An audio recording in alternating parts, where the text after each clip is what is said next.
Hello, Laziali all over the world. Welcome to another episode of Lazio Lounge. I'm Vittorio Campanile. With me, still celebrating for what happened last week, is Alasdair McKenzie. Alasdair, how are you? You're still celebrating? Did you drink too much this weekend just to celebrate Scotland? Yes, absolutely. I mean, I wouldn't say too much because, the too much doesn't exist when you qualify for your first tournament in 22 years. So, yeah, I've been a happy boy. I mean, I know not everybody is a huge fan of the international break, but if you're from Scotland and you've been through the torment that I have during my lifetime, then it was absolutely brilliant. So you're going to be in the Euros. See you in the final. Definitely. I don't know if I should be upset with you because you were against Milinkovic. So, Yeah.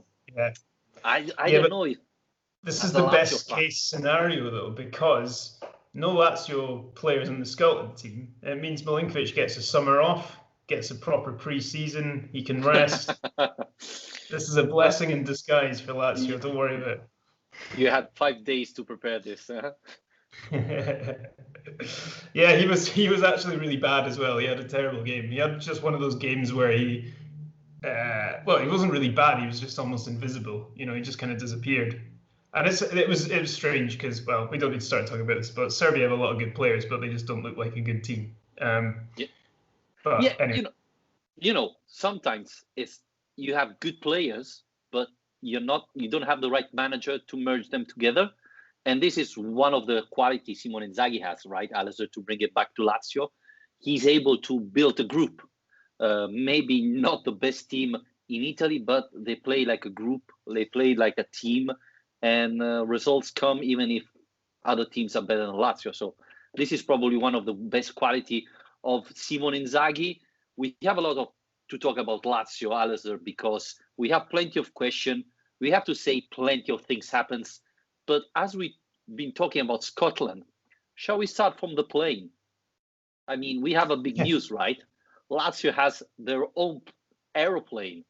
And to be honest, Alasdair, it wasn't a big news for me, but it became because Roma fans, Milan fans, Gazzetta dello Sport, Corriere said, all had to dig in the Lazio plane, saying, it's 30 years old.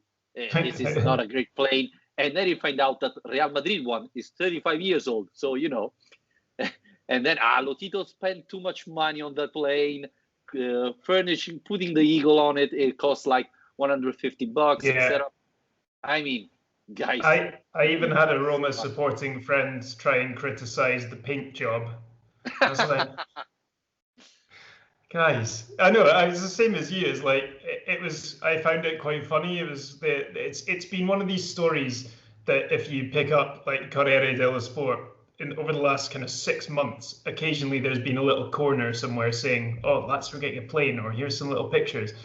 So we kind of knew this was eventually going to come, but then when it happened, I just thought it was quite it's just a funny little story, like, oh look, we've got our own plane. And then, like you say, it just turns into this huge thing where everyone's trying to investigate the safety of the plane, the financing of the plane, like how it compares to other planes. For God's sake, it's just a plane. I mean, and then Luis Alberto had his own opinion about the plane, we should say. Before going to Luis Alberto, we should point out that the only thing that nobody wrote is that Lazio, the first team in Italy to have a personal plane. I mean, this probably created all these problems, right? Juventus didn't have one, Inter, Milan, Roma, Napoli didn't have one. People couldn't accept it that Lazio had. And before going to Luis Alberto, the plane is important, but it won't make Lazio win the Champions League or the Scudetto. Let's point out. But it's going to be important for the Champions League competition because as you are Scottish, when Lazio played in Glasgow last year in Europe League, the flight was Friday lunchtime. So they lost a day to get back to Rome. Now with a personal flight, airplane, you can get back Thursday night because you don't have to book in advance, etc., etc. So this is the advantage. Nothing more, nothing less. Obviously, for Inzaghi, it's important to have one day more for training, etc. But I don't think we're going to win the Champions League for that. Well, I was going to say, when you said that, I was surprised. I thought I could probably play it left centre back maybe when Radu's injured. Just park the plane there and put a shirt on it. Someone wrote me, it will cross definitely better than Fares. Yeah. Probably better in the air than Murici as well. Yeah, definitely. We'll have to talk about Murici as well. But let's start from this. Luis Alberto started playing a lot on FIFA and start streaming live on Twitch. And the day of the presentation of the airplane, he had a little bit to say about that, right, Alasdair? I don't know. I can understand he's a little bit frustrated because he didn't get 2 salaries. We are talking about the month, I think, of June and July. A lot of teams in Serie A find a deal with the players to not pay them. Lazio didn't. And Luis Alberto wasn't happy about that, said, this is where our money going. You're buying planes and you're not paying the players. I was a little bit upset about this quotes of Luis Alberto. I don't know what you're thinking about it. Well, I do feel like, again, it's something that's been blown out of proportion a little bit because, like you say, he was doing this while he was kind of sitting there on Twitch. And, it felt to me more like it kind of came off the top of his head rather than something that he'd kind of, necessarily planned to go and make a big point about. And so, again, the fact that he then apologized almost immediately for saying it says a lot. De Martino came out again today and said that his case closed. I really don't think it's necessary for them to be dropping him for a Crotone game, especially considering we've really been short on our best players recently. We don't need to start doing this to ourselves. I can understand if they feel they need to fine him if he's broken some contractual thing or whatever. But I don't know. I didn't like it really because, again, I don't think footballers really should be. I can understand the frustration, but in the current situation, I don't feel like footballers are the ones who should be in a position to start saying things like that, considering how much they're paid as it is. But then, especially with Alberto, remember, he's just signed a new contract until 2025, and he's had his salary increased. I can't remember by how much, but significantly. A little bit bigger than yours, yeah. Just a bit, yeah. So, exactly. The timing wasn't great. And especially because I think 2 days before, Sony delivered him for free his new PS5. So, you shouldn't be complaining at all. You're a lucky guy. You get your PS5 free. So that's what you're really angry about. Absolutely. The other thing that nobody pointed out is how Lazio improved as a team, as a company. Angelo Peruzzi, immediately after this, called the player, prepared even a script to what Luis Alberto should have said to apologize. He didn't do it, but immediately understood his mistake and apologized the day afterwards. This is something that in the past never happened with Lazio. Now with Angelo Peruzzi there, people maybe is not aware of what Peruzzi is doing inside the club and how important he is. And this is the perfect example. Luis Alberto, unfortunately, Alasdair, I don't know if you agree with me, it's a magician. He's great with his feet, but sometimes we don't understand his reaction. What was it, against Cagliari? No, the first match at home. He scored and went complaining, and there were no fans on the stand. So who were you angry with? I mean, and in some important match as well, you can see he's really nervous. He has to relax a little bit, control his temper, because this doesn't help. And this is another example of his terrible behavior. I think he has to control a little bit better himself. Yeah, I mean, today's episode, we're going to be using a lot of questions because essentially we asked people to make it a kind of Q&A. And I should say we had one on this from Alexander Mikkelsen, who just said, Lazio's players are underpaid compared with the other Serie A teams, which is true, but is it fair for Lazio's players, brackets Luis Alberto, to be unhappy with their wages during a global pandemic where millions and millions are losing jobs? So I mean, we did just kind of touch on that, but I think he's put it quite well in that one question. Absolutely. It's probably not okay. Just No. don't say it. No. Definitely not. I mean, as we said, a lot of players lost the job, and lower league players are in a very difficult position now. So, I thought this was completely out of place. The problem, Alasdair, is that there are rumors that he could be benched next Saturday against Crotone. Now, if this decision was a technical one, because Inzaghi thinks, okay, Tuesday there is a very important match in Champions League against Zenit at home. We need to win that match. Probably against Crotone, we can win even without Luis Alberto. I could understand. But if Inzaghi has to bench Luis Alberto because of what he said 2 days ago, then I don't agree. Yeah, I really don't like the idea of it being something that's being forced onto Inzaghi. If Inzaghi takes offence to what Luis Alberto has said personally and says, right, I don't want you playing because I hate that, that's one thing. But if he's being told by the club, right, our punishment is that you can't select him for the next game, when he is actually available for selection, that's really interfering with the way that Inzaghi does his job. And I don't think that's a very healthy way of going about your business.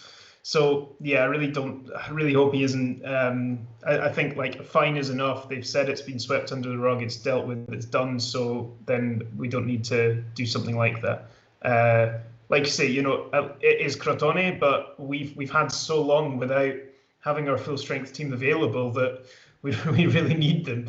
I mean, that's been the main thing people have really been asking us about. Let's have a look. David was asking us about the situation with COVID and anything new with Immobile. Stephen Scarpulla was asking us who will be fit, who will be out when we come back. And Oliver Pill as well. When do you think Chiro will be allowed to play again? It's been a while now. It sure has, Vittorio. Do you want to do an update on the old COVID situation and where we are right now? Well, the good news is that it should be confirmed that all midfielders should be able to play apart from Escalante. So Leva trained this morning. Luis Alberto is back. Milinkovic-Savic should be back from the national team. Lulic start training with the first squad, so he could be added. I don't believe against Crotone, but in the coming weeks.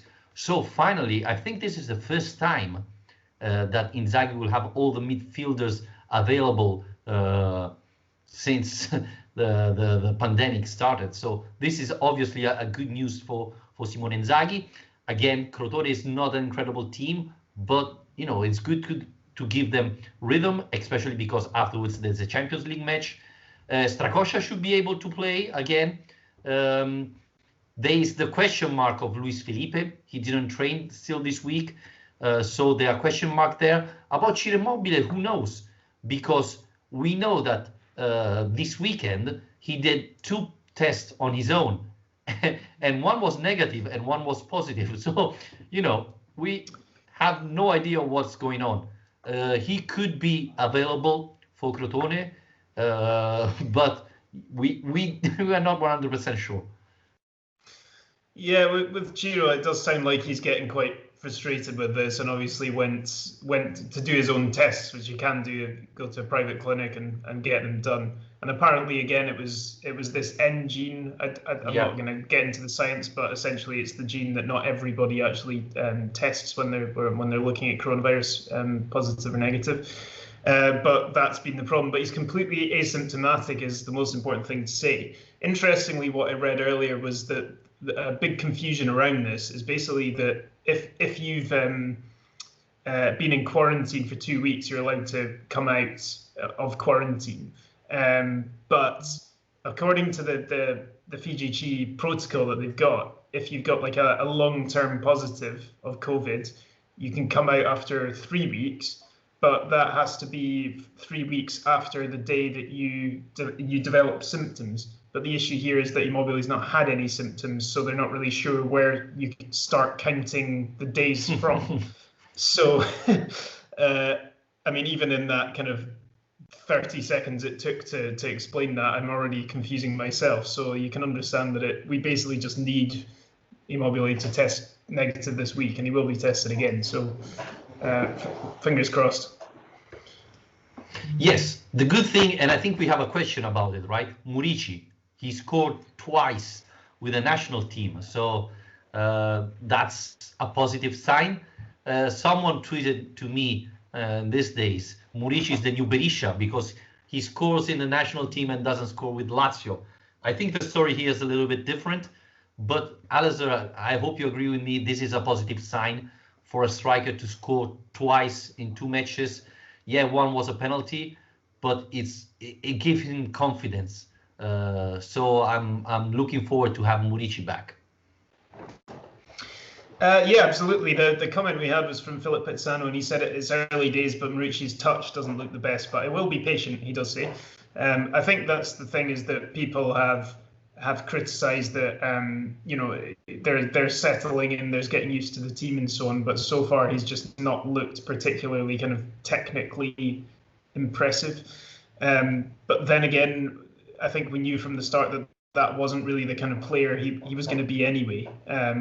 A player with a great first touch. I think we basically want him to be more kind of powerful than technical.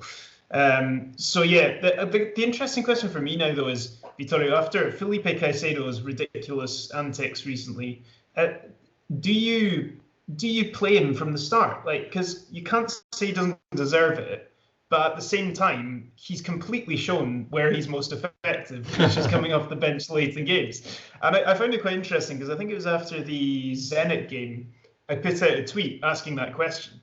And I was surprised by how big a response it got. I mean, I think it got something like 25 replies to it. And every single person who replied to me said off the bench. There wasn't a single person who said that he should be starting games, which I found quite surprising. But, what do you think he'll do? Well, we have to say something. Maybe a lot of people don't know it, but the reason why he was in the bench on the last 2 matches is because he had a little injury on his shoulder. I think it was during a Champions League match, maybe against Borussia Dortmund. I don't remember very well, or maybe against Sampdoria. So Inzaghi said after the Juventus match that Caicedo couldn't start because he wasn't 100% fit. Now I don't know the situation of his shoulder, if it's better or not. But yeah, I agree. There are those type of players that come in and, from the bench and are decisive in the last 10 minutes. So he could again come in from the bench. Now the biggest question is, Correa's playing tonight, so we don't know when he's gonna get back to Rome. And if Correa arrived late, let's remember Lazio's playing Saturday, so Inzaghi hasn't got that much time to prepare the match. Then probably Caicedo is gonna be the striker that is gonna train more this week with Lazio. So probably Inzaghi will be forced to start Caicedo this Saturday because he's the only striker available today at Formello. But yeah, I agree that maybe he's better suited to come in the second half, where defenders maybe are tired, chasing Immobile, Murici or Correa. So I think he's going to start this Saturday if he's fit because of the transfer, the national team. But yeah, I think there are those type of players, right, that performs better in the last minutes. Yeah, well, I didn't have this stat ready for the last podcast, which is annoying. But I've since actually gone and written an article about Caicedo, and we talked about the Zona Caicedo, and in Italy how it's known as the Cesarini zone from Renato Cesarini. When was he playing? The 60s? Quite a long time ago. I wasn't there, and you were. Even Vittorio wasn't there, No. but it's kind of like I guess a cultural term for that time of the game. But Caicedo's already scored more goals than him. Apparently, Cesarini only ever scored 5 goals after the 90th minute, and Caicedo's got 6. It's amazing. He's only been in Italy 3 years, 4 years. So 4 years. Yeah, amazing. Right, how about this from Philip as well? I mean, this is quite good time because we've just been talking about people coming back from injury, but he says, would you say we have the best starting midfield in the league? I'm assuming that would be Lucas, Alberto, SMS? I think if they play at the best, definitely. I think Lazio midfield is definitely the best in Serie A. Juventus, I don't think is great anymore. Even last year, I thought Lazio had the best, especially central midfield, definitely the best in Serie A. Inter, maybe with Barella growing up, improving, can be in the mix, but I still think that, I mean, nobody has Milinkovic, Savic, and Luis Alberto. And to add Leiva, the experience of Leiva, I mean, yeah, definitely. Probably one of the, not the best in Europe, but definitely one of the best, I would say, in Europe as well. When they play at the best, obviously.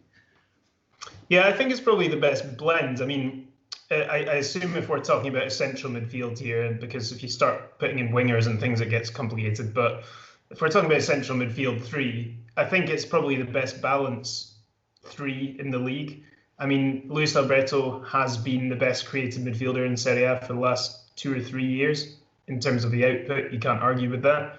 Milinkovic Savic literally won midfielder of the year last year. So he is one of, if not the best midfielder in the league. And then Lucas, I think, when he's kind of a bit more fitness dependent, but I think he's so important to this team that he helps those guys do the best. So, yeah, I mean, I think they have been, when they've been at their best and fully fit, they have been the best in Serie A. But, yeah, it's quite hard to get all of them on the pitch at the same time at the moment, annoyingly.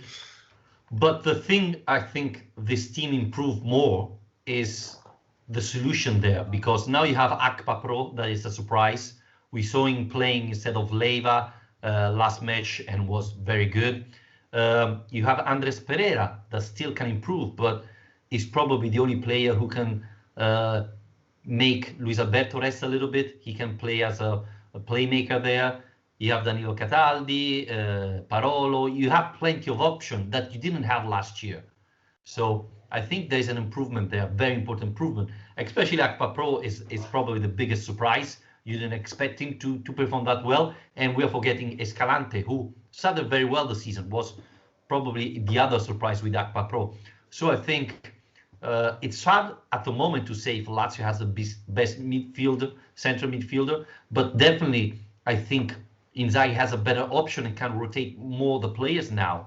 That it's definitely something you have to do if you're playing the Champions League. So I see a big improvement there. I'm not sure on the wingers, waiting for Lulic to come back. Lazio have improved that much, but central midfield, I'm pretty pleased.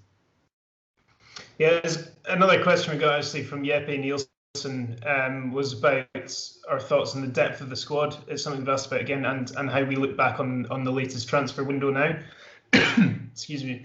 I mean, you've just mentioned a few of those things. I think that, yeah, it probably is a bit too soon to make huge judgments on the new players, but one thing we can say for sure is that Akpa Pro has been way more than what we expected. And probably Faris and Murici have been less than we expected so far.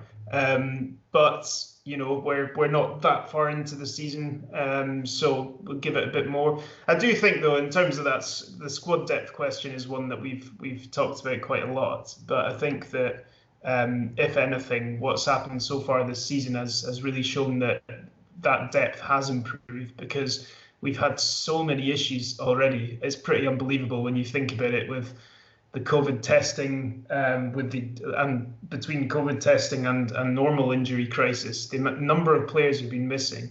I don't have this to hand, but I'd be surprised if we've put the same team out, you know, two games in a row so far this season. So I think the fact that we're still, you know, top of our Champions League group and doing quite well in the league, or at least in a good position to move up the league, I think speaks volumes about the improved depth, because we've just not had the first choice team available. Two things about this. The starting lineup of Lazio should be Strakoscia, Luis Felipe, Acerbi, Radu, Lazzari, Milinkovic Savic, Luis Alberto, Leiva, Lulic, Correa, and Immobile.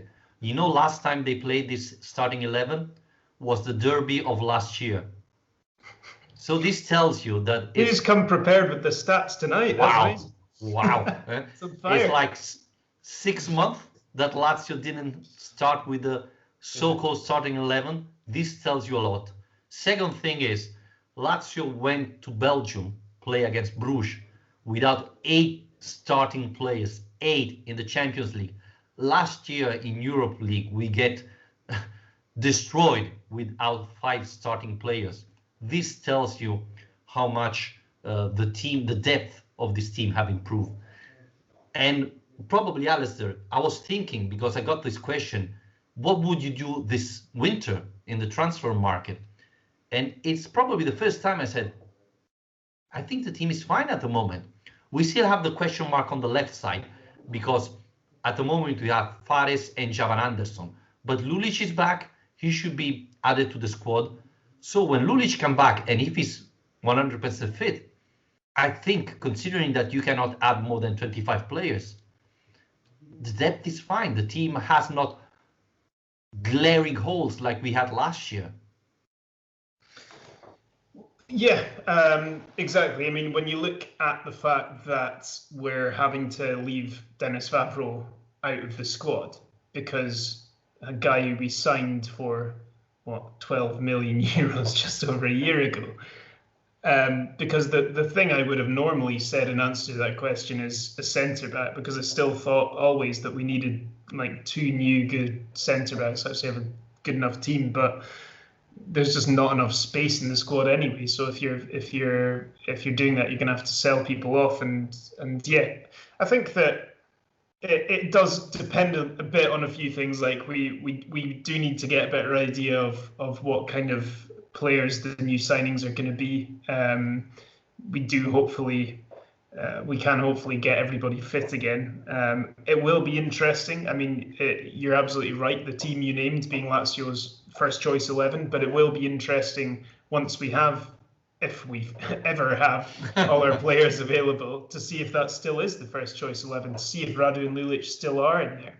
Because I think that, with Felipe playing well, with Wesley Hoot doing quite well, there's a chance of Radu slipping down the pecking order a bit, and Lulic, obviously, we just don't know what he's going to be like when he comes back, because he's been gone for so long, and he's obviously later on in his career as well, so it might be harder for him to recover. I think, Alasdair, something we saw is that Inzaghi understood that he cannot stick to 11 players, especially with the Champions League. He's rotating much more the players. And I think one thing that we can understand from his decision of the list of 25 is that he's going to move players, he's going to rotate. And I think the fact that he decided to have 5 defenders plus Armini and stick with more midfielders is part of this, because he thinks, okay, I stick with 5 defenders, but then I have Parolo, who eventually can play central defender. I have Akpa Pro, that eventually can play central defender, etc. And I sacrifice Vavro, that only play in that position. I think this tells you that in this plan, Inzaghi hasn't got starting 11 that will play all the matches. He will try to rotate more. And I think that, when you're playing the Champions League, you have to, because otherwise you will arrive destroyed, knackered in May. So I think this is something important that we can gather from the list of 25 players he selected. What about this? Is another question from Yeppe, which is quite interesting, when he says, we often say that many of the Lazio players and the team are underrated. Is that a disadvantage, or is it a blessing in disguise?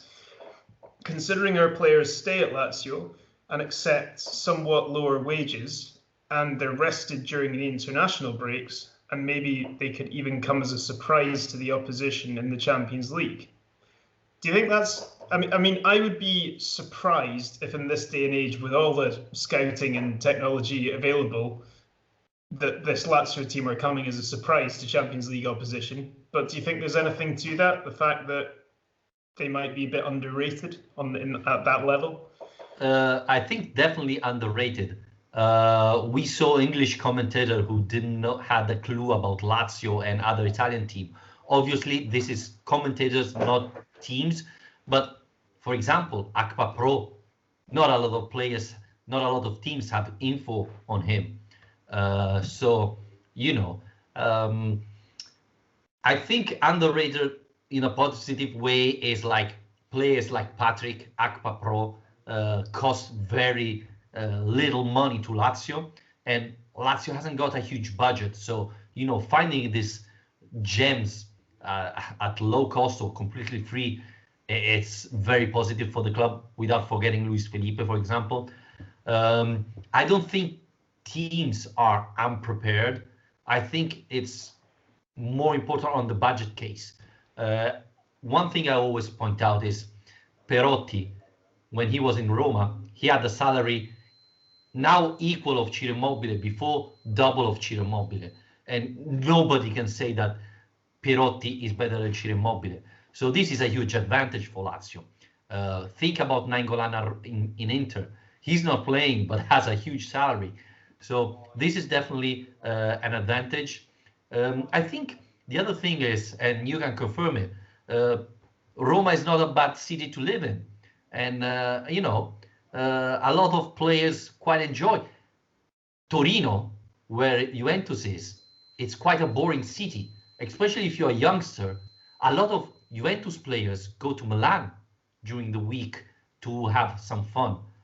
In Rome, you can stay there and have plenty of things. So, you know, it's not bad living in Rome. Milinkovic Savic is quite enjoying it. So, you know, this is another thing very important, to keep players on a low salary. And yeah, I think Iglitari is one of the secrets for this, right? Yeah. Well, of course he is. I mean, in terms of attracting players, yeah, absolutely. I would have thought that when it comes to the opposition looking at Lazio, though, it's, if anything, Atalanta may have ruined that idea of being a surprise, because Atalanta blew all of that out of the water in terms of being from such a small city like Bergamo, having, you know, the 13th highest wage budget in Serie A, and you know, that story is now very well known across Europe because it was such a great underdog story in the Champions League last year. So I think probably people will pay a bit more attention to Serie A clubs as a result of that. Okay, so the next question we've got, we're almost through them all, you'll be happy to hear, but you like this guy, so you'll be happy about this one. It's about how highly do you rate Raul Moro? This is from Philip Pezzano again.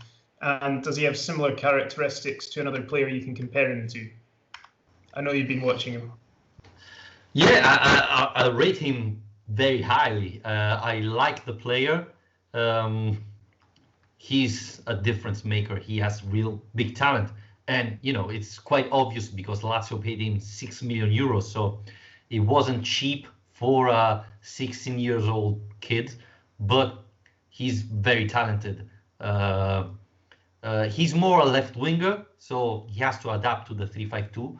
But I mean, he's so fast and so skilled that he really can become a game changer. My biggest concern is that he still have to grow a lot physically. He's a little bit small and can struggle when he play against a stronger defender who push him a little bit.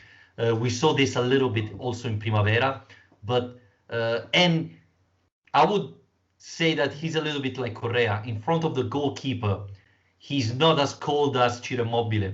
He wasted some chances when he has a good chance in front of him. But yeah, definitely a very interesting player.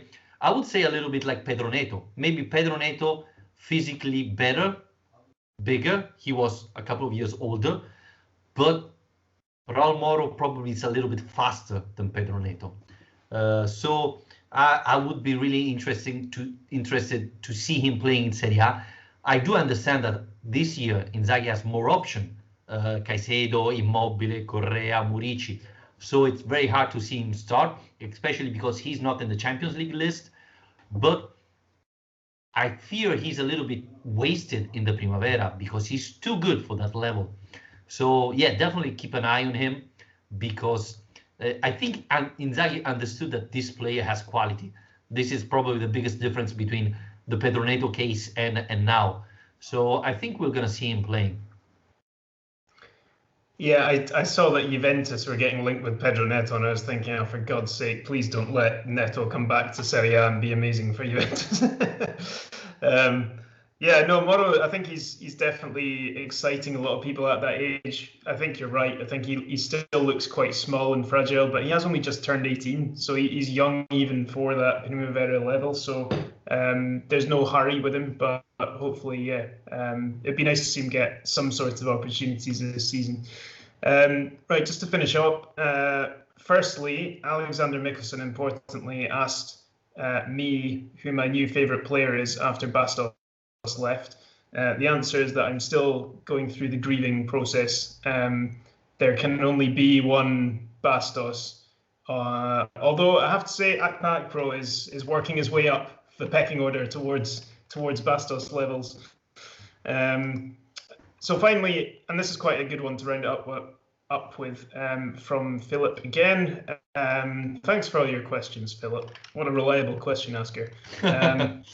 He says, until now, are you guys happy with how we're progressing and if we're on course for our goals, or are you concerned? So a general review of season so far. Well, I would say I'm not happy, but Lazio already had very difficult circumstances, right? We went to play 2 Champions League matches without a lot of starting players. I mean, last year without Immobile, Luis Alberto, Lazio would have no chance, and we still managed to get points. We were able to beat Torino. We were able to draw against Juventus. So definitely with the emergency situation Lazio had to handle, I'm pleased. We're a little bit behind. I was hoping to see Lazio a little bit better in the table in Serie A. But we have to say that compared to last year, Lazio already played against Atalanta, Inter and Juventus. So last year we didn't play against this big team. So overall, I'm pleased. Obviously, we need to improve and hopefully have back those starters players, because I think you cannot play without them very long. Yeah, I agree mostly. I mean, I think that it's easy to forget that we have had quite a similar start to the season in Serie A that we did last year when we went on an amazing run. So for me, yeah, I think that it's like a case of saying, yes, I feel like we're on course. Like you, I don't feel delighted about it because I'd rather we didn't have to deal with all this, the kind of investigation into the COVID testing with the players missing out, with the injury problems, with all this nonsense that's happened so far this season. We've not really been able to focus on football as much as we would have liked. But considering, yeah, the teams we've played so far, it's important to point out, just looking at it here, our Serie A fixture list now is Crotone, Udinese, Spezia, Verona, Benevento, and then we've got Napoli and Milan just before Christmas. So that run up until the Napoli game is a real opportunity for Lazio to move up the table in Serie A. And yeah, I feel like we're in a decent position. It's neither kind of delight or concern. I feel like we're just kind of hitting the targets but not surpassing them really. Yeah, and we're top of our Champions League group and unbeaten in the Champions League, so I'm going to take that definitely. every day. and it's important that in this there should be an easy run. Lazio has 3 fundamental Champions League matches, because we said it. Tuesday there is Zenit at home, you have to win. Then there is Borussia away, and then we finish with Club Brugge at home, if I'm not wrong. So winning those 2 home games will grant Lazio the Champions League quarterfinal. So, it would be really, really important for Lazio, and Inzaghi can rotate the players now, because obviously Serie A is not offering tough matches in between this match. So, yeah, it would be really obviously a good sign to, rest some key players for the Champions League. But yeah, we were wishing better, but nobody expected this crisis so early. But if we get behind this and we start again recovering all the players, then I think we can arrive to Christmas in a very good position. Yeah, definitely. I think this period now is really fundamental.